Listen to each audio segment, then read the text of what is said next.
Assalamualaikum warahmatullahi wabarakatuh. Bagaimana kabarnya anak-anakku semuanya? Semoga pada kesempatan kali ini kita senantiasa diberikan kenikmatan, kesehatan oleh Allah Subhanahu wa taala sehingga kita bisa belajar bersama. Amin amin ya rabbal alamin. Baiklah anak-anakku semuanya, pada pertemuan kali ini kita akan belajar sejarah kebudayaan Islam, yang mana di sini materi kita adalah tentang perkembangan Islam masa Khulafaur Rasyidin dengan subtema yaitu Khalifah Utsman bin Affan. Sebelumnya, apa itu istilah Khulafaur Rasyidin? Khulafaur Rasyidin berasal dari dua kata, yaitu khalifah, jamak dari khulafa yang artinya pemimpin atau para pemimpin, dan rasyid, jamak dari rasyidun yang berarti petunjuk. Jadi, Khulafaur Rasyidin itu memiliki arti para khalifah yang mendapat petunjuk. Ini adalah sebutan bagi 4 sahabat Nabi Muhammad SAW yang memimpin umat Islam setelah wafatnya Nabi pada tahun 632 Masehi. Masa pemerintahan atau kekhalifahan mereka berlangsung dari tahun 632 Masehi hingga 661 Masehi. Selanjutnya, kepemimpinan umat Islam pasca wafat Rasulullah. Ketika Rasulullah wafat, maka kepemimpinan dilanjutkan oleh Khulafaur Rasyidin atau dakwah Islam dilanjutkan oleh Khulafaur Rasyidin. Khulafaur Rasyidin memimpin selama 29 tahun. Siapakah Khulafaur Rasyidin itu? Yang pertama adalah Abu Bakar As-Siddiq. Beliau memimpin selama 2 tahun, yaitu mulai tahun 632 sampai 634 Masehi. Yang kedua, Umar bin Khattab. Beliau memimpin selama 10 tahun, dari tahun 634 sampai 644 Masehi. Yang ketiga, Utsman bin Affan. Beliau memimpin selama 12 tahun, yaitu dari tahun 644 sampai 656 Masehi. Dan yang keempat adalah Ali bin Abi Thalib. Beliau memimpin selama 5 tahun dari tahun 656 hingga 661 Masehi. Jadi di antara 4 Khulafaur Rasyidin ini yang paling singkat kepemimpinannya adalah Khalifah Abu Bakar As-Siddiq. Beliau hanya memimpin selama 2 tahun, sedangkan yang paling lama kepemimpinannya adalah Khalifah Utsman bin Affan. Beliau memimpin selama 12 tahun.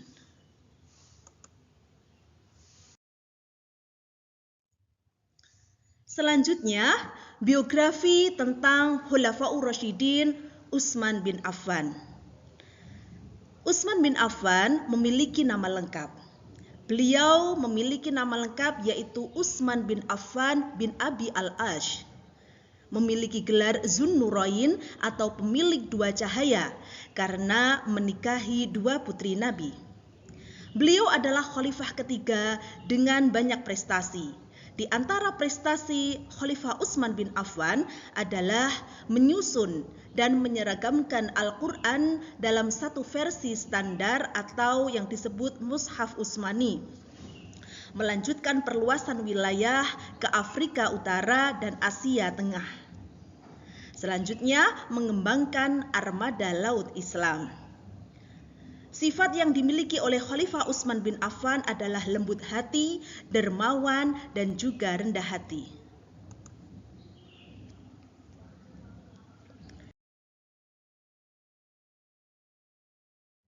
Bagaimanakah proses pengangkatan Khulafaur Rasyidin, Khalifah Utsman bin Affan atau yang disebut dengan Zunnurain sebagai khalifah ketiga? Baiklah, pada masa itu belum ada sistem turun-temurun atau dinasti. Khalifah diangkat melalui musyawarah dan kesepakatan umat Islam. Setelah Khalifah Umar bin Khattab mengalami luka berat akibat ditikam oleh Abu Lu'lu'ah, beliau merasa perlu menentukan pengganti agar umat Islam tetap bersatu. Namun Khalifah Umar tidak menunjuk langsung penggantinya, melainkan membentuk majelis syura atau musyawarah kecil beranggotakan 6 sahabat senior yang dianggap paling layak. Siapakah 6 sahabat senior tersebut? Anggota majelis syura yaitu 1. Ali bin Abi Thalib, 2. Utsman bin Affan, 3. Abdurrahman bin Auf, 4. Sa'ad bin Abi Waqqas, 5. Zubair bin Awam, dan yang keenam adalah Thalhah bin Ubaidillah. Bagaimanakah tahapan proses pemilihan Khalifah Utsman bin Affan? Yang pertama, Khalifah Umar bin Khattab berwasiat agar 6 orang sahabat itu bermusyawarah dan memilih salah satu dari mereka untuk menjadi khalifah dalam waktu 3 hari setelah kematiannya nanti. Kemudian setelah wafatnya Khalifah Umar bin Khattab, ke-6 sahabat itu berkumpul dan mulai bermusyawarah. Beberapa anggota mulai mengundurkan diri dan memberikan suara kepada kandidat lain. Akhirnya tinggal 2 calon kuat, yaitu sahabat Utsman bin Affan dan sahabat Ali bin Abi Thalib. Abdurrahman bin Auf meminta pendapat umat dan para tokoh Madinah secara luas. Setelah mengumpulkan suara terbanyak dan mendapat persetujuan mayoritas umat, Abdurrahman bin Auf membaiat Utsman bin Affan sebagai khalifah ketiga. Bagaimanakah strategi yang dilakukan Khalifah Utsman bin Affan? Utsman bin Affan dikenal sebagai pemimpin yang bijaksana, lembut, dermawan, dan sangat memperhatikan kesejahteraan umat. Berikut beberapa strategi kepemimpinan yang diterapkan oleh Khalifah Utsman bin Affan. Yang pertama, penetapan administrasi pemerintahan. Kedua, penyatuan dan standarisasi mushaf Al-Quran.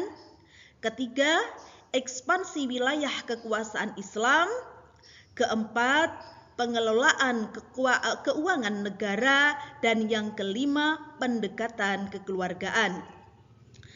Mengapa Khalifah Utsman bin Affan menggunakan strategi pendekatan kekeluargaan? Karena sebagai strategi menjaga loyalitas dan stabilitas. Utsman mempercayakan beberapa jabatan gubernur kepada kerabatnya dari Bani Umayyah. Namun, strategi ini justru menimbulkan ketidakpuasan sebagian rakyat dan menjadi salah satu pemicu gejolak.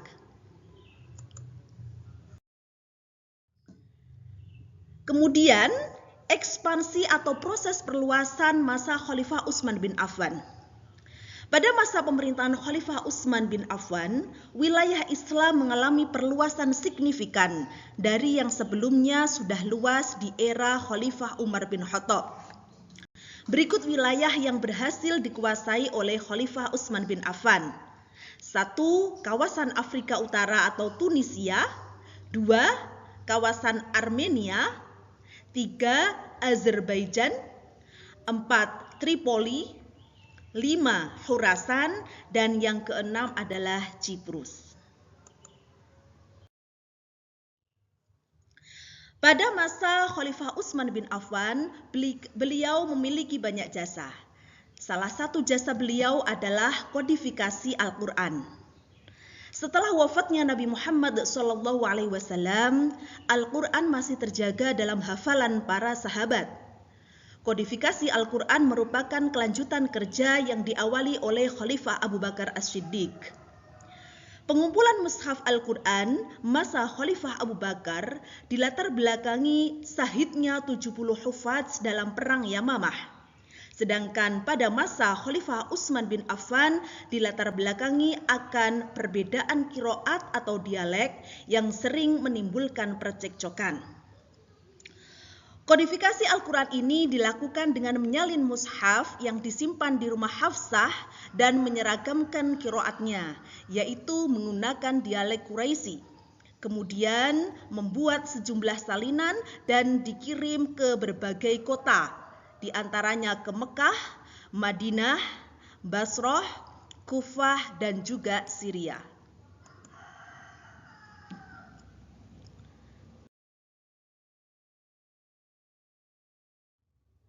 Berikut adalah manuskrip Quran Utsmani pada masa Khalifah Utsman bin Affan.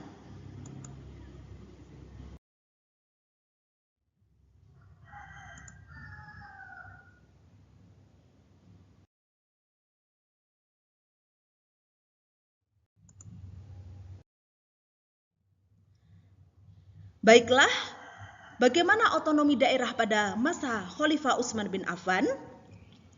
Pada zaman Khalifah Abu Bakar dan Utsman, wilayah dibedakan menjadi dua, yaitu yang pertama wilayah yang pemimpinnya memiliki otonomi penuh atau disebut amir, dan yang kedua wilayah yang pemimpinnya tidak memiliki otonomi penuh atau disebut dengan wali. Pada zaman Khalifah Utsman bin Affan, semua wilayah memiliki otonomi penuh atau seluruh pemimpin wilayah bergelar amir. Otonomi daerah di masa Khalifah Utsman bin Affan bersifat terbatas dan diawasi langsung oleh pusat. Wilayah boleh mengatur kebijakan lokal, akan tetapi keputusan strategis tetap berada di tangan khalifah.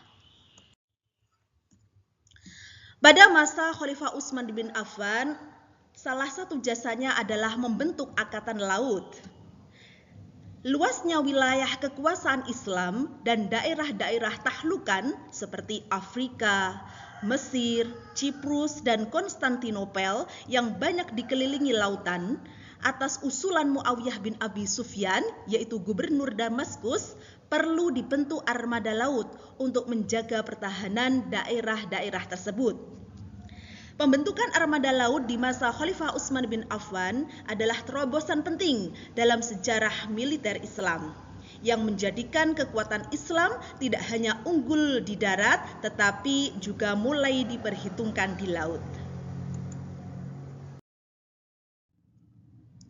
Berapa lama Khalifah Utsman bin Affan itu memerintah? Pemerintahan Utsman berlangsung selama 12 tahun.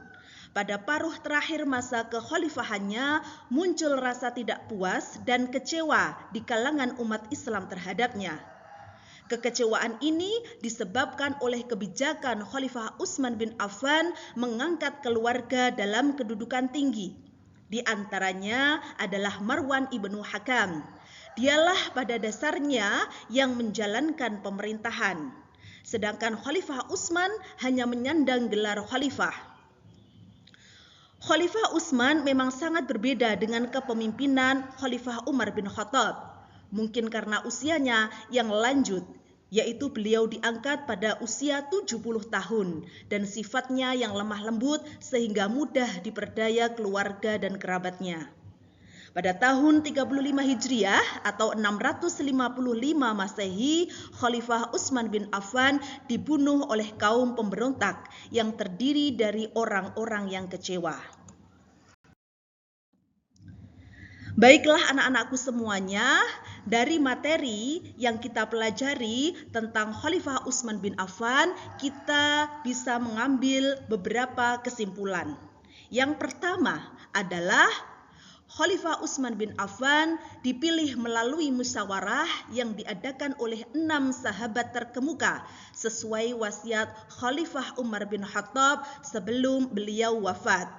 Dari hasil musyawarah tersebut, Utsman bin Affan terpilih menjadi khalifah ketiga karena keutamaan akhlaknya, kedekatannya dengan Rasulullah SAW, serta diterimanya beliau oleh masyarakat umat mayoritas.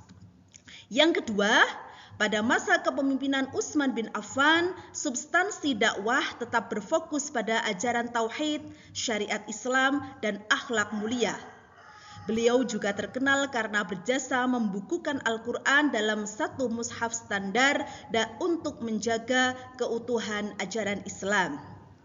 Yang ketiga, pada masa kepemimpinannya juga Khalifah Utsman bin Affan menerapkan berbagai strategi untuk menjaga stabilitas dan memperluas wilayah kekuasaan Islam. Strategi kepemimpinannya berfokus pada perluasan wilayah dakwah, penguatan persatuan umat, serta penataan administrasi pemerintahan. Dan yang terakhir adalah melalui kebijakan dan strategi dakwah tersebut, Islam berkembang pesat ke berbagai wilayah dan persatuan umat tetap terjaga meskipun menghadapi tantangan politik dan sosial.